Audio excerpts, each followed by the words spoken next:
Thank you for your time with us tonight.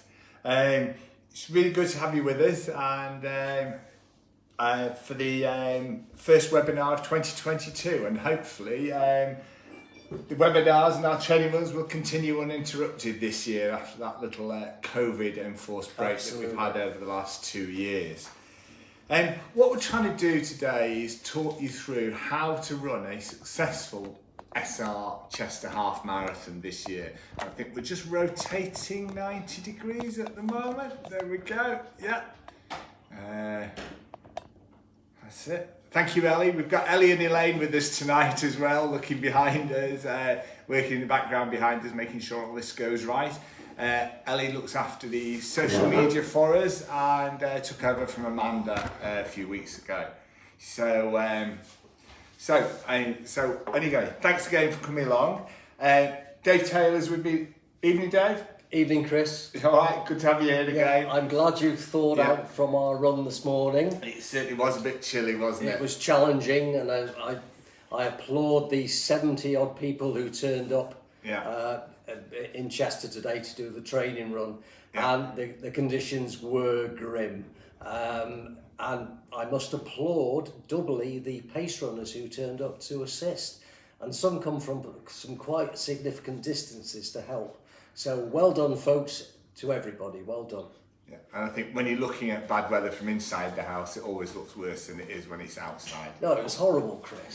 Don't admit to that, Dave. Anyway, what we're trying to do is take you through a number of areas, things to do that will help you run successful. The webinar is primarily aimed towards beginners and improvers, but if you want to test our knowledge on anything, feel free to fire a question through to us. How many of you, just let us know how many of you intending to run with us in the 10K, the half, or the marathon or metric this year. It'd be great to know. And if you're feeling a bit shy, just tip us a like through, just so we know that you're out there listening to us today as well. And again, certainly if you're going for the full hog and looking to do the 2022 Chester Triple, just let us know. Let us know you're out there, and thanks again.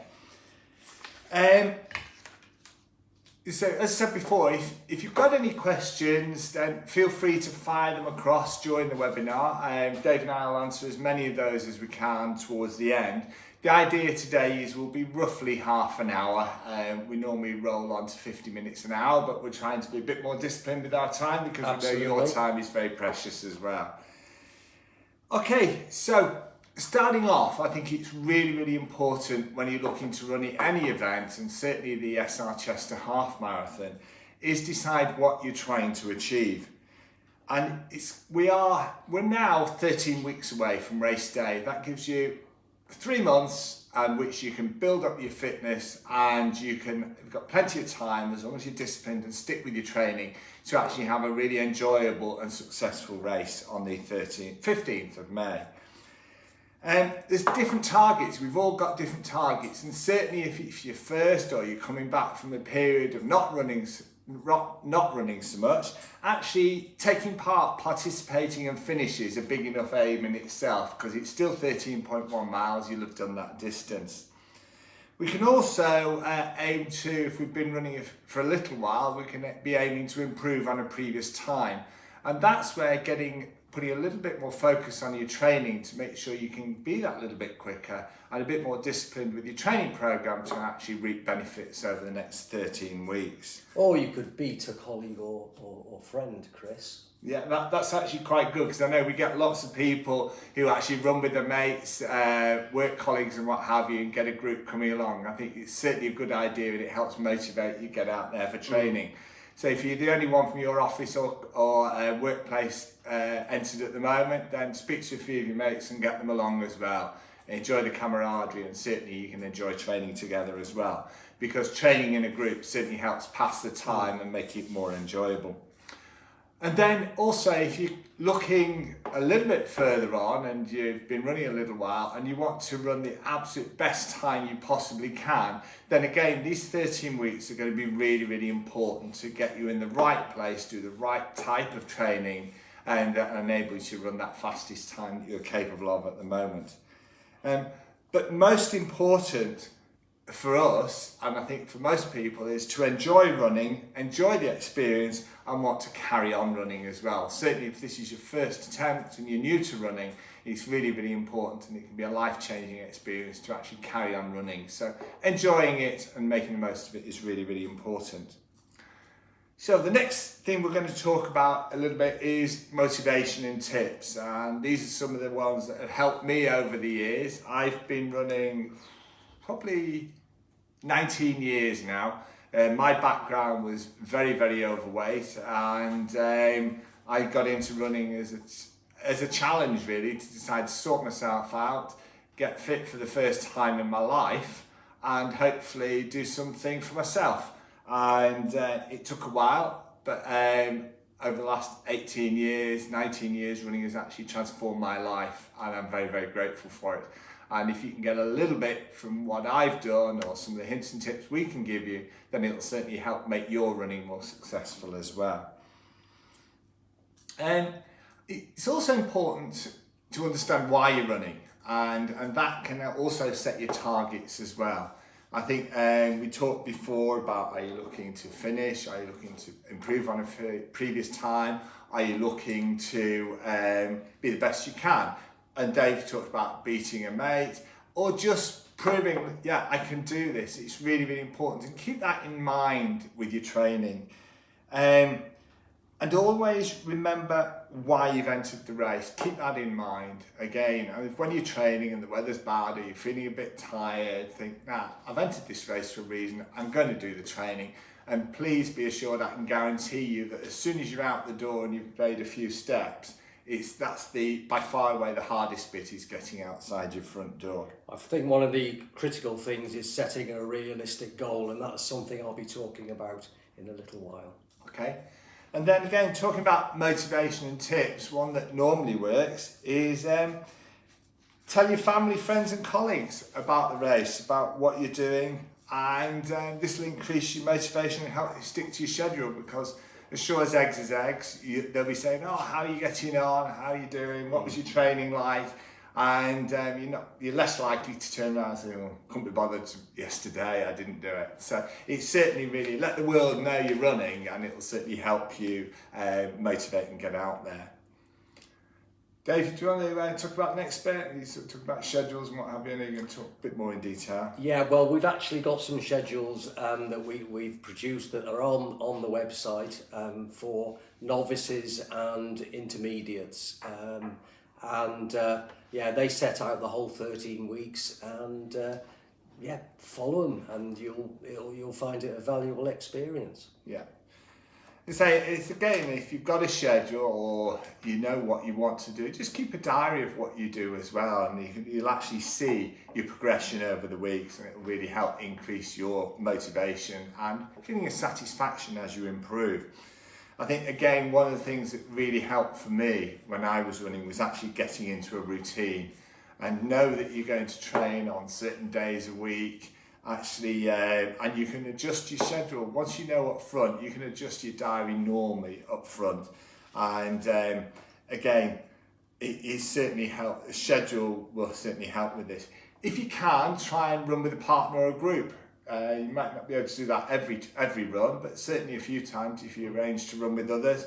Again, that will increase your motivation to actually get there, because you know somebody's waiting for you. And joining a running club, there are always plenty around, and it's a vastly valuable experience, and do it. And certainly locally, we've got Chester Road Runners, West Chester Athletics, and we've got Ellesmere Port Running Club. They're all very welcoming, and there is no elitism behind them. They're very, very welcome of newbies and beginners. And I feel beholden to mention Chester Triathlon Club as well. Absolutely, Chris, Dave. Yeah. Seeing as I coach for the running section of that club. Yeah. Okay, again, talking about motivation and tips, I think certainly one of the things that helps, certainly at weekends, is to run early in the day, because then he runs out of the way, you've got the rest of the day to yourself. Chris, I've got to take issue with that. Go on, Dave. Okay, because when you get to my age, running early in the morning, you'll know eventually, Chris, what it's like. It takes me all day for my body to get going, so I run in the afternoons where I can. Well, if age allows, then Dave. Yeah, but you certainly do what suits you. But I think if you're up to it, getting your run done in the morning is great. And certainly after work, I think one of the best things for me, even Dave warmed up by early evening. So one of your best things then is to get your run done as soon as you get home before your backside hits the sofa, because it's like super glue. Absolutely. So occasionally life will get in the way and things will happen and you might have to miss the odd run. Adapt your program. You won't be able to do every single run. Very, very few people can. But adapt your program and get back on schedule as soon as possible.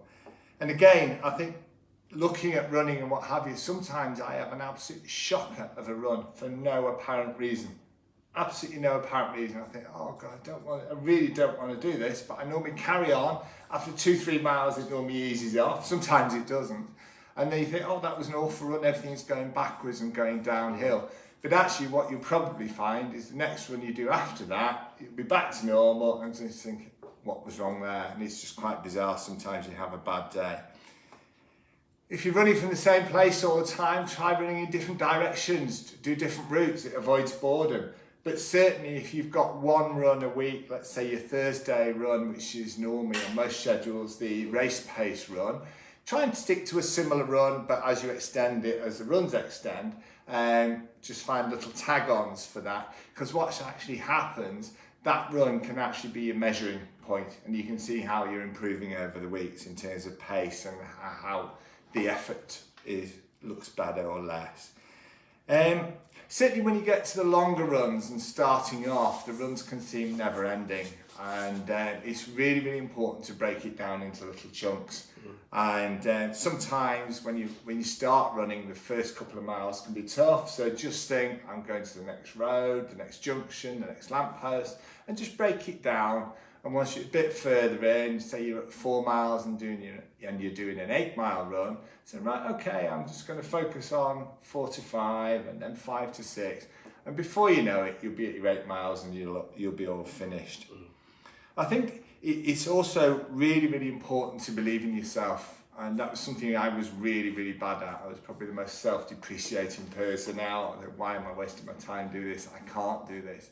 And one of the things I realised once I've been running a little while was you can do this. And it's really important to believe in yourself, hold yourself up high, and get out there and say, yeah, I'm going to do this. I'm going to attack this. I'm going to achieve my targets.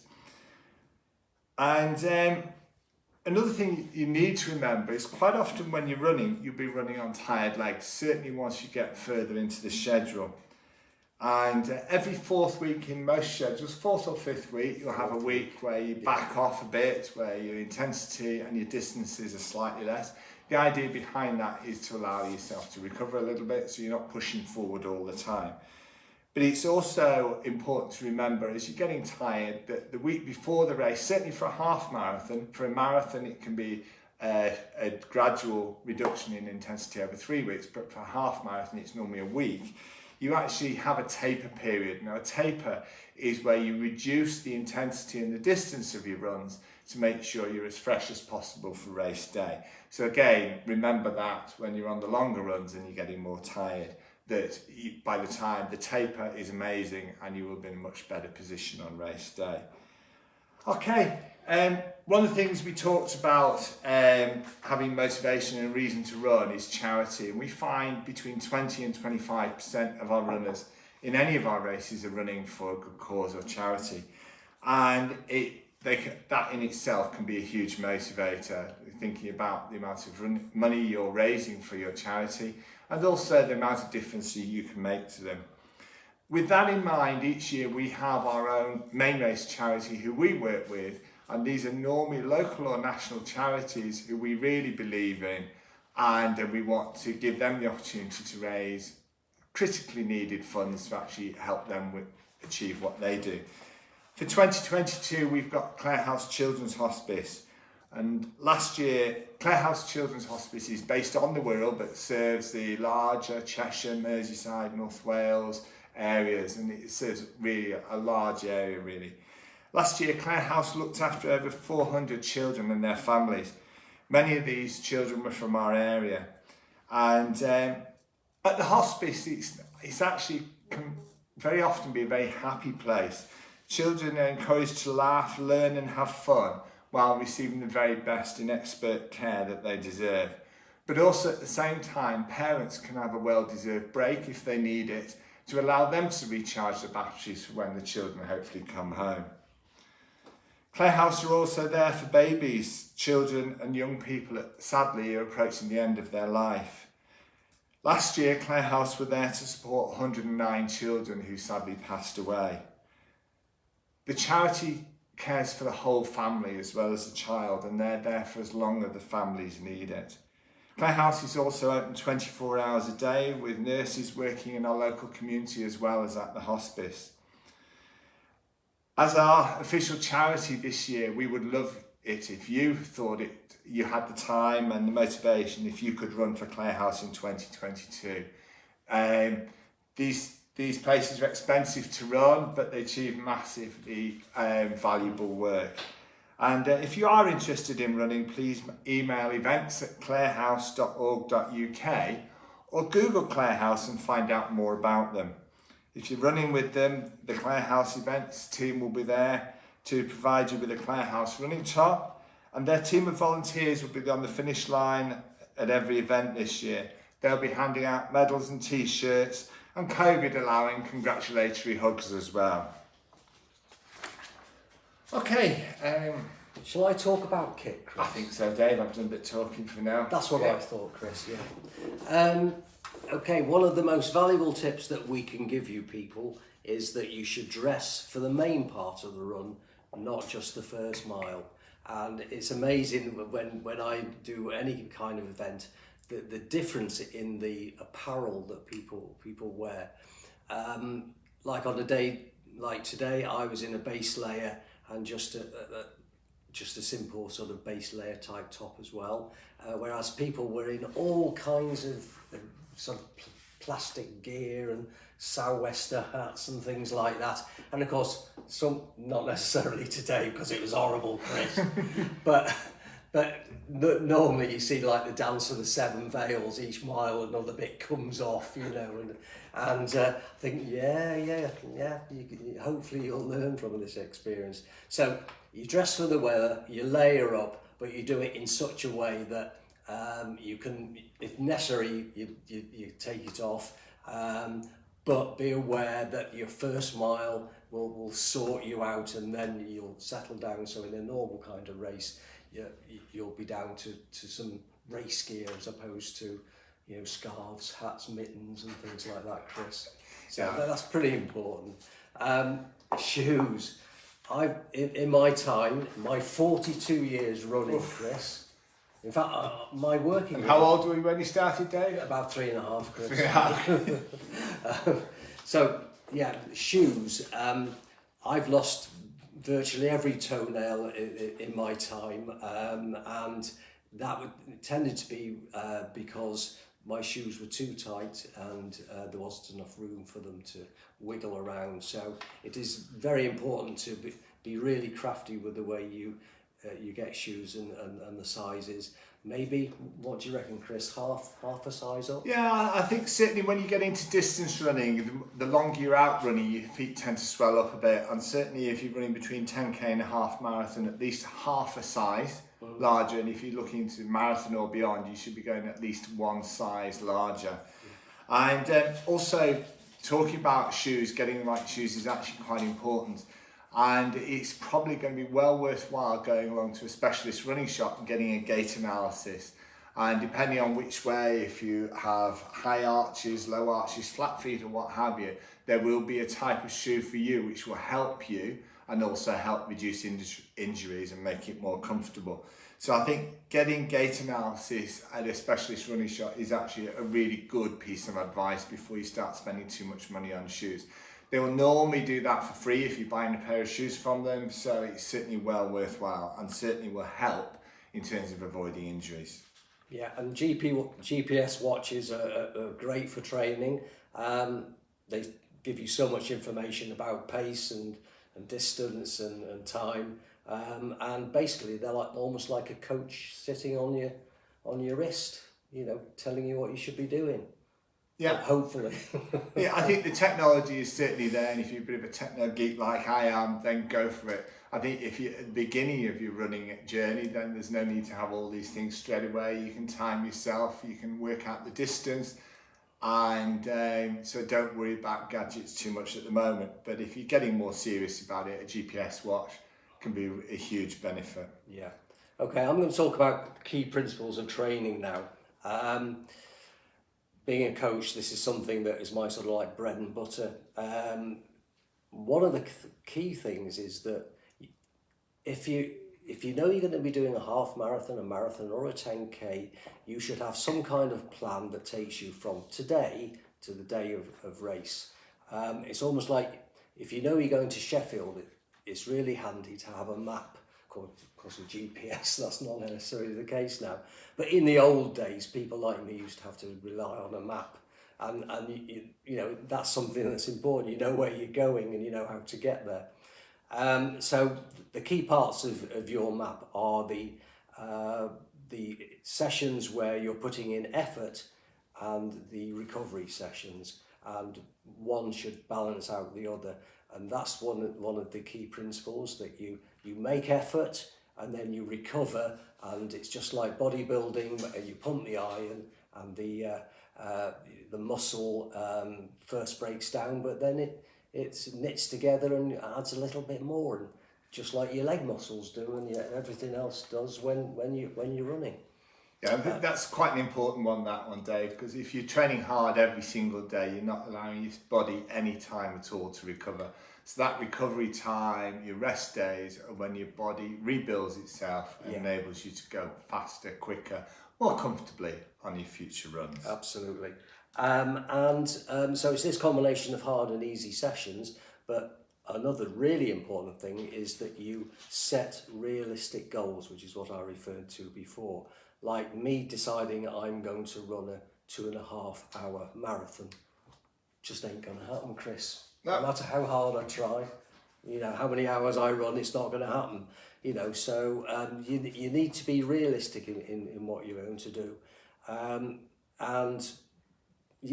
So progression, adaptation to training load, that's what our training schedules are all about, or any other schedule you want to use. That's the plan. You increase the long run on a Sunday or in the weekend, whenever you want to do it, and that goes more and more towards the length of the half marathon you're going to do. In fact, we had a question this morning, didn't we, Chris, where a lady was asking us what should be the length of the longest run training for the half marathon. Yeah, and I think she was a lady, I think was a first timer, and she was a lady of advancing years. You told me you told her how old I was, didn't you? I did. You dropped me right in it. Yeah. But anyway, I think, and what we were saying was, for a half marathon, if it's your first one, getting up to about 11, maybe 12 miles of training is plenty. And certainly one of the things we did mention to this lady this morning, she was saying after a long run, she's absolutely shattered. It takes a long time to recover. And certainly if that's the case, then take 2 days recovery after your long run before you do your next run. By all means, do a bit of active recovery, like walking on those 2 days. Don't just sit and do nothing. But certainly listen to your body and allow your body to recover. And we were talking about progression, what have you, and one of the things that we have in the training plans is your longer run. You build that up by no more than a mile a week. Mm-hmm. And that allows your body to gradually increase and stretch itself. If you try and go from 6 miles to 12 miles in one jump, you won't enjoy it, and high probability that you'll end up injured. So it's really, really important you're actually quite structured in your training. Thank you, Chris. Yeah, I mean, also some of the questions we get quite often are about pace, about your race pace and your long run pace. Just to explain that the pace that you'll do your long run at will be either half a minute or a minute slower than what your intended race pace is. So like the people that were doing their run today as a becoming a long run, we wouldn't have expected them to run at race pace. Well, I suspect 1 or 2 of them did. Yeah, I think certainly you learn that there's no need to run at those pace. Again, if you're a beginner and you're not sure what race pace is, I think your long runs should be done at a pace that you can actually hold a short conversation at. And sentences, not gabbing away for hours, but sentences, certainly, and that's the sort of effort level you should be aiming for. Yeah. Now, I've already talked about the training plans earlier. They are on the website, and they do provide a map of your journey from today to the half marathon race day. So I'm going to leap right to pacing, if I may, Chris, just for a moment. Yeah, and we'll come back to avoiding the injuries. So you go on to pace. I'm causing havoc here, Chris. Yeah, no, that's fine. Go for it, Dave. You're the boss. One thing that I wanted to get clear was a lot of people just struggle to think, well, okay, I'm doing my first half marathon. What should I be aiming for? I haven't got a clue. Should it be 1 hour, 2 hours, 3 hours? I haven't got a clue. So if you've done a 10K, you then take that time, double it and add 10 minutes, and that'll give you roughly what your half marathon target time should be. So that's a nice, sensible, achievable target, and that's really important. What we want you to do is to come over the line thinking, wow, great, yeah. Well, maybe I could have done that a little bit better. Right, when's the next race? Yeah, that's so it's important to get your long run pace correct, because once you've established that, right, I'm going to do 2 hours for my half marathon, my first half marathon, I'm going to aim for that. You've then got the basis of how you can calculate what your long run pace is going to be and your race paces. So 2 of the components that are in your plan are there. So like if I know currently that the to achieve 2 hours, it's about 9:08 pace. So if I per mile. We're old-fashioned. We're not in this new money kilometre stuff, are we? So it's 9 minutes 8 seconds. So what you should be doing is for a long run, no faster than 9.5 minute miling for your long run pace, or even 10. Yeah, and that'll do absolutely fine. So the long runs are all about time on your feet and just improving your stamina and strength. Okay. Thanks for that, Dave. Thank you. We'll move on to our next section now, avoiding injury. I think that's really, really important. And there's just a few key tips here for you to keep in mind. We've talked about building up your training in a gradual and controlled manner. So you're allowing recovery days, we're allowing recovery weeks where you step back, and certainly before the race you'll have your taper week. So it's really, really important to actually stick to that. We talked about wearing the right gear, especially shoes. We talked about that earlier on. I think some people talk about stretching, and there's 2 parts. There's 2 types of stretching. There's dynamic stretching where you're constantly on the move, and there's a static stretch where you're actually stretching your key group or area of muscles. Doing some stretching or warming up before a run needs to be dynamic, where you're constantly moving, and certainly post-run stretching pretty quickly afterwards while your muscles are still warm. I think the 3 areas I think that are best to concentrate on are the calves, the quads, and the hamstrings. I think certainly in the past we've done demos of those, but mine are getting that bad these days. They're not good enough to show you. But I think certainly if you go on the internet and look at calf, quads and hamstring stretches, you get some good ideas there. They certainly help. And certainly after a run will help reduce stiffness. Yeah. We talked about rest and recovery. It's as important as the running, so don't run hard every single day. Certainly at this time of year, and if you're out in the evenings when it's dark, safety is a consideration. Make sure you're visible, wear some high-vis bright colours.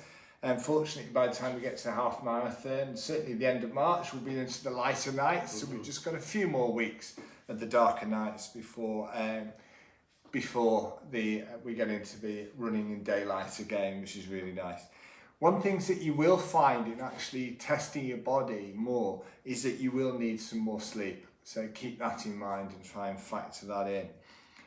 Every now and then, if you're finding that if you're getting a bit stiff or what have you, or you want to treat yourself as a little reward, then why not try a bit of sports massage every now and then? Sports massage can be really good in terms of just easing out any knots and any problems that might be building before they turn into an injury. And again, another thing, a last thing to think about, if you're looking at your resting heart rate, and some of the watches these days actually, you've got your pulse rates on them anyway. An idea is to monitor your resting heart rate, and probably the best time to do that is first thing in the morning before you get out of bed. And again, an increasing resting heart rate can be the first sign that you're coming down with an illness or that you're overtraining. So it can be a sign just to back off a little bit, see how things go before you push ahead again. Okay, Dave, back to you. Yeah, pace runners, one of my favourite subjects. I don't know if all of you know, but I sort of managed the pace runners for the marathon and the half marathon. And we've had a question from Carl. Will there be pace runners for the half marathon, I presume he means? Well, there certainly will be. I've selected the gang of people who will be pace running. Quite a few of them were with us this morning. Hopefully they are still in some kind of shape after horrendous weather, Chris. It's the worst one we've ever had, Dave, and out of 10 years of pace training runs. So this is it. Stop going on about it. Let's think positive. Yeah. So these people are being selected, and it's something I pride myself on because they're fantastic people. One of the criteria for selecting them is they've got to be a nice person. They've got to be able to support people in what they're doing and get them over the line in the nicest possible way. If it was me actually pacing, I'd use a cattle prod, Chris. Well, that's why you're not pacing, Dave. But again, I think we were talking about pace, and certainly people who aren't sure about what pace to run at, use the next couple of training runs that we've got. If you can, come along, because our volunteer pacers will actually be there for the training runs, and you can join a group and see how it feels at that pace, and they will be maintaining that pace for the length of the training run. So that will help build your confidence in advance of race day. And don't be afraid to ask questions, because myself and the pace runners love to answer questions. Okay. And in terms of the pace run groups that we've got, we will have a pace runner for every 10-minute time target between an hour and a half and 2.5 hours for running the half marathon. With 3 at 2 hours, Chris. With 3, because that's a big group. It's the glory group, the 2-hour pace group. So certainly, I think if you think you're going to be running, let's say at 2 hours, 2:20, 2:30, there will be a group for you. Absolutely. So and again, the pace runners are there to help keep you motivated and help you maintain that pace. And they can be really friendly and chatty groups as well. The other thing that might put a kibosh on the pace runners could be if there's any resurgence in terms of COVID and we have to go back to some sort of distancing. But I think at the moment we're planning that everything will be back to pretty much normal. Talking about COVID and people with a little bit more nervous and wanting a bit of space, and the way we run the race is, I think the start is on Chester Racecourse, and if you want to start, give yourself a bit of distance from other people. It's a huge area, so please keep that in mind. You won't be rammed in a tiny little corral. You will have that opportunity to step back a little bit and have plenty of space around you when you're running. Okay, so we're talking a little bit about nutrition and hydration now. You're actually going to be burning more energy. Now for me, what I was trying to do was lose weight, but it's also important, as well as losing weight, that you're actually putting enough calories in to replace, because you get to a stage where you can't do all fat burning. You need to be making sure you're eating enough as well. And for a lot of people, that will mean you'll need to eat a little bit more, but eating more of the right things, the long chain carbs. Most of us know about these, and we can do a whole webinar on those if we want, but it's certainly, there's plenty available on nutrition for runners and things you should be concentrating on. I think just a couple of key tips. Try not to eat your main meal after 6:30 p.m. in the evening. The idea behind that is that it allows your body to digest and store the energy most effectively. Eating late, and certainly just before you sit down for the evening or go to bed, is more likely to lead that energy to be stored as fat. So where you want to go back to your glycogen supplies in your muscles. I think there's no need necessarily to increase the size of your meals, but just increase what you eat, and snacks, fruits, cereal bars in between meals can certainly help put those extra calories on board. I think staying hydrated is very, very important. If you're anything like me, you'll sweat quite a lot when you're out running, so you need to replace that. And sometimes you'll need electrolyte tablets as well to make sure you're maintaining your salt levels. I think on a normal day, the advice is to drink for a minimum of 2 litres a day. And how much is that? I think sometimes I just have an empty 2 litre cordial bottle or pop bottle, fill that with water, and I know I've got to get through it in a day, and that's just my measure. People also ask us about fuel on long runs. I think on building up to a half marathon, it's far more important to stay hydrated. If it's a hot day, take a drink with you. Certainly if you are going to be running that half marathon over about an hour 45, 2 hours or so, it might be worth taking a gel or two with you and taking those a third and 2/3 way through the run with some water, just to help you give the energy to keep going. In terms of getting your hydration right, I think probably the easiest one is to, when you go for a pee, your urine should be a pale straw coloured. If it's any darker than that, you need to be actually drinking more. Okay, again, certainly after a run, you can be tired, and there's a 20-minute magic window where you can take on something to eat, which will just store that energy straight back into your muscles and help you recover. So if you can have something relatively simple, carbohydrates, within 20 minutes of a run, that'll certainly help with your recovery.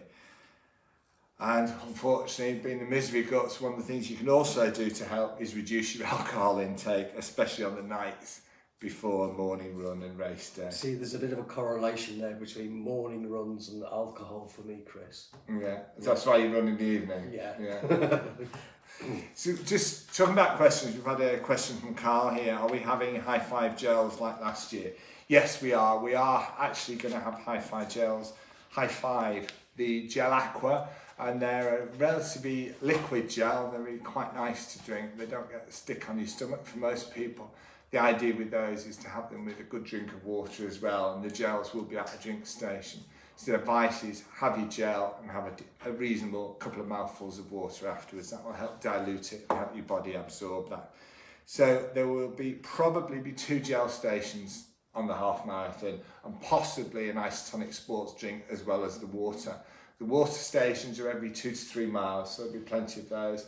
And so that should be, there's no reason to carry your own drinks unless you want to be a green runner, and we're finding more and more people are running with their own hydration packs as well these days. We'll certainly feel welcome to do that and applaud that as well. Penny has asked whether there'll be paces for the marathon. Well, I sincerely hope so. I'll be looking at that more or less the day after the half marathon, and I'll be looking at my stable of finely tuned athletes, thoroughbred athletes, and any other people that might get in touch to bring the team together. Yeah, I think we've pretty much covered everything. We've had a few questions that have come in, so thank you for those. If you've got any more questions, leave them for us and we'll try and get back to you on those over the next couple of weeks. We'll keep an eye on the questions that come in. Where are we up to now, Dave? I think, yeah, we're pretty much there. As ever, we've gone over a little bit.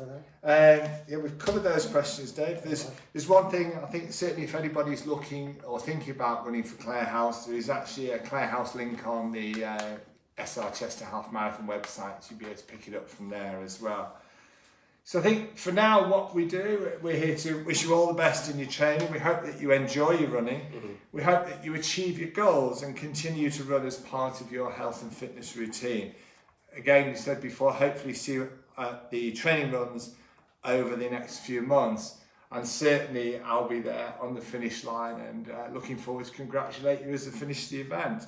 The next training runs are going to be Sunday 6th of March and Sunday the 3rd of April. Both of those are going to be from the car park at Chester Football Club at 9 o'clock on the Sunday mornings. And again, if we talked about before race pace and what have you, for those of you who need to set a 10k time to work out your target half marathon time, then certainly we've got the MBNA Chester 10k on Sunday the 13th of March. We're pretty sure that's going to fill up, so if you are thinking of entering, don't delay more than a week or two on that one. Absolutely. Thanks to Dave. Thank you. For helping us today and all you do for our runners during the event. Thanks also to everyone behind the scenes. We've got Ellie and Elaine here helping us tonight, and looking forward to running with you going forward. Thanks again for your time, and see you at the training runs on race day. Bye for now.